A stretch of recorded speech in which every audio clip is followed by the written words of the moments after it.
அஸ்ஸலாமு அலைக்கும். Hope you all good. நம்ம சேனலில் வீடியோ போட்டே ரொம்ப நாள் ஆச்சு. ரொம்ப மந்தாக வீடியோ போடல, ஷார்ட்ஸ் மட்டும்தான் போட்டுட்ருக்கோம். இது வந்து என்னோடய பிஸ்னஸ் ஜேர்னியில் ஒரு எக்ஸ்பீரியன்ஸாக நான் இதை வந்து வீடியோவாக போடணும்னு நினச்சேன். என்னோடய ஸ்மால் பிஸ்னஸ் பார்த்திங்கன்னா 2023 ஜான்வரியில் நான் வந்து ஸ்டார்ட் பண்ணேன். இது வரைக்கும் பார்த்திங்கன்னா எந்த ஒரு ஆர்டருமே நான் வந்து அன்சாட்டிஸ்ஃபைடாக கொடுத்ததே கிடையாது. ஸ்மால் பிஸ்னஸ் பண்ணுற எல்லாருக்குமே ஒரு சின்ன செல்ஃபிஷ்னஸ் இருக்கும். என்னென்னா நம்மக்கிட்ட வாங்கிட்டு போகிற கஸ்டமர் மறுபடியும் வாங்கும்போது நம்மக்கிட்ட தான் வாங்கணும் அப்படிங்கிற ஒரு சின்ன செல்ஃபிஷ்னஸ் இருக்கும். அப்படி தான் நான் வந்து ஒரு ஆர்டருமே பண்ணும்போது ஒரு ஆர்டர்லேயுமே என்னோடய க்ரியேட்டிவிட்டி வச்சு நான் வந்து பண்ணுவேன். இவ்வளோ டேஸாக நான் வந்து ரீசெல்லிங் தான் பண்ணிகிட்டு இருந்தேன். மற்றவங்க ப்ராடக்டை வாங்கி நான் வாங்கி அதை வந்து சேல் பண்ணுற மாதிரி இந்த மாதிரி ரீசெல்லிங் தான் நான் பண்ணிகிட்டு இருந்தேன். இப்போது ஒரு 3 மந்த்தாக தான் நான் வந்து ரெசினில் வந்து இன்வெஸ்ட் பண்ணி ரெசின் பிஸ்னஸ் பண்ணிகிட்ருக்கேன்.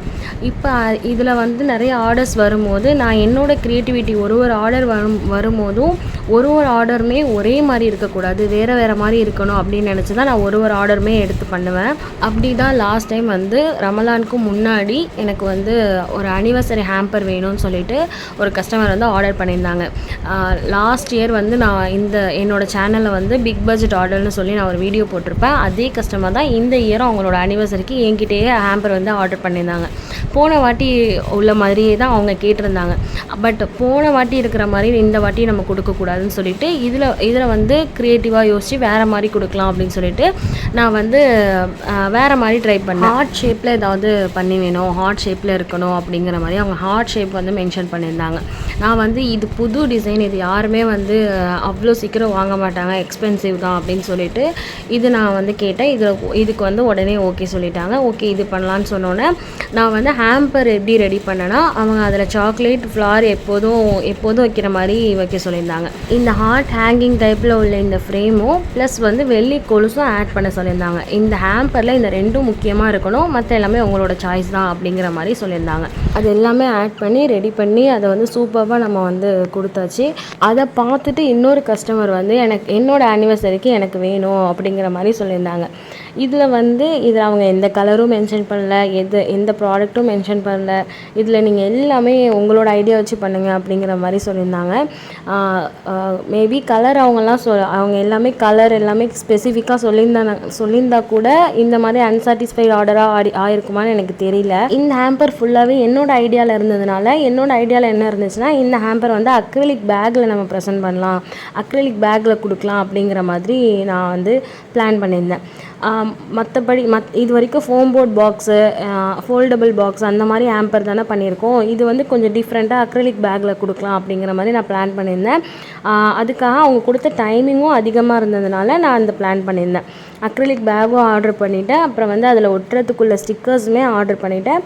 அதுக்கப்புறம் அந்த கீழே உள்ள லேயர் வந்து பர்பிள் வித் டிரான்ஸ்பரண்ட் கலராக நான் வந்து பிளான் பண்ணியிருந்தேன். அதில் லைட் வைக்க சொல்லி அவங்க மென்ஷன் பண்ணியிருந்தாங்க, ப்ளஸ் பீட்ஸ் வைக்க சொல்லியிருந்தாங்க. நான் சொன்னேன் அந்த டிசைனுக்கு அந்த கலருக்கு பர்பிள் வித் டிரான்ஸ்பரண்ட் கலருக்கு பீட்ஸ் வச்சா நல்லா இருக்காது, லைட் மட்டும் நான் வந்து ஃபிக்ஸ் பண்ணியிருக்கேன். மல்டி கலர் வந்து அதில் ஃபிக்ஸ் பண்ணியிருந்தேன்.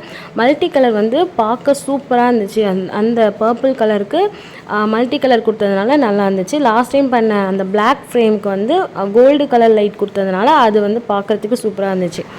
இதில் என்ன அன்சாட்டிஸ்ஃபைடு ஆனிச்சு அப்படின்னா மோஸ்ட்லி என்னோடய ஒர்க்கிங் டைம் எப்போ இருக்கும் அப்படின்னா மோஸ்ட்லி நைட்டில் தான் நான் பண்ணுவேன். என்னோடய பசங்களெல்லாம் தூங்க வச்சுட்டு அதுக்கப்புறமா தான் ரெசின் வந்து நான் போர் பண்ணிவிட்டு அதுக்கப்புறமா தான் நான் தூங்க போவேன். ஏன்னா நைட்டு நான் போர் பண்ணிட்டேன் அப்படின்னா காலையில் வந்து மோஸ்ட்லி அது ட்ரையாக இருக்கும், மேலே உள்ள லேயர் போர் பண்ணுறதுக்கு கரெக்டாக இருக்கும். மேக்ஸிமம் இந்த ஃப்ரேம் முடிக்கிறதுக்கே எப்படியும் ஒரு மேக்ஸிமம் 3 to 4 டேஸாவது ஆகும். அது போர் பண்ணி முடித்து ஒரு லேயராக காஞ்சி அது மேலே உள்ள லேயர் போர் பண்ணுறதுக்கு. இதில் நான் வந்து ஃபர்ஸ்ட் லேயர் ஃபுல்லாக போர் பண்ணிவிட்டேன். அதுக்கு மேலே வந்து ஸ்டிக்கர் ஒட்டிட்டேன். அதுக்கு மேலே லைட்டும் செட் பண்ணிவிட்டேன். அதுக்கு மேலே இப்போ வந்து நான் போர் பண்ணணும். அதுக்குள்ளே ரெசின் வந்து காலி ஆயிடுச்சு. ஸோ அடுத்த ரெசின் வாங்கி நான் வந்து போர் பண்ண வேண்டியதாக இருந்துச்சு. அப்போ அடுத்த ரெசின் வாங்கும் போது நான் 3:1 உள்ள ரேஷியோவில் உள்ள ரெசின் வந்து வாங்கியிருந்தேன். 3:1 ரேஷியோவில் உள்ள ரெசின் வந்து இது வரைக்கும் நான் யூஸ் பண்ணது கிடையாது. இப்போ தான் நான் ஃபர்ஸ்ட் டைம் அதை யூஸ் பண்ணுறேன்.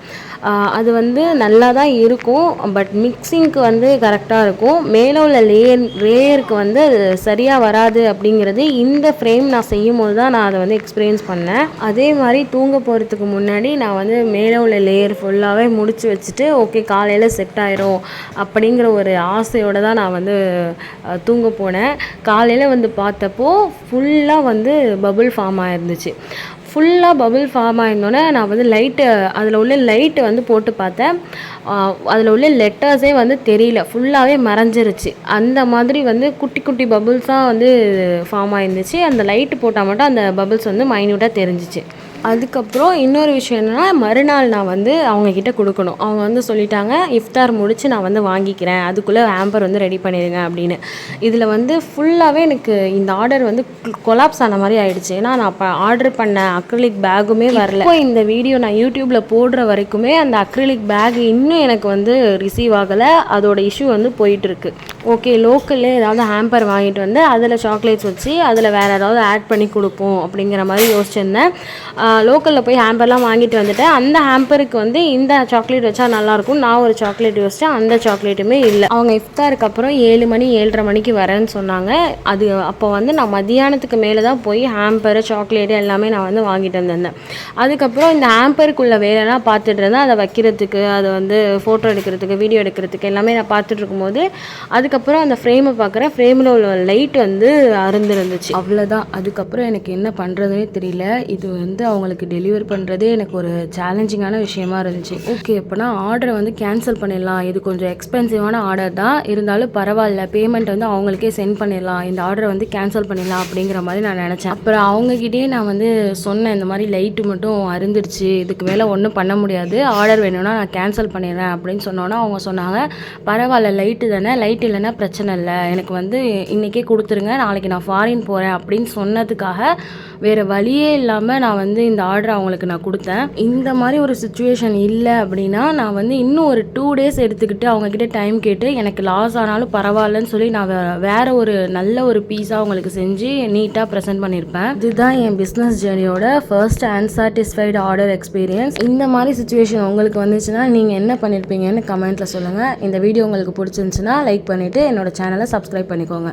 தேங்க்ஸ் ஃபார் வாட்சிங். See you inshallah. Bye.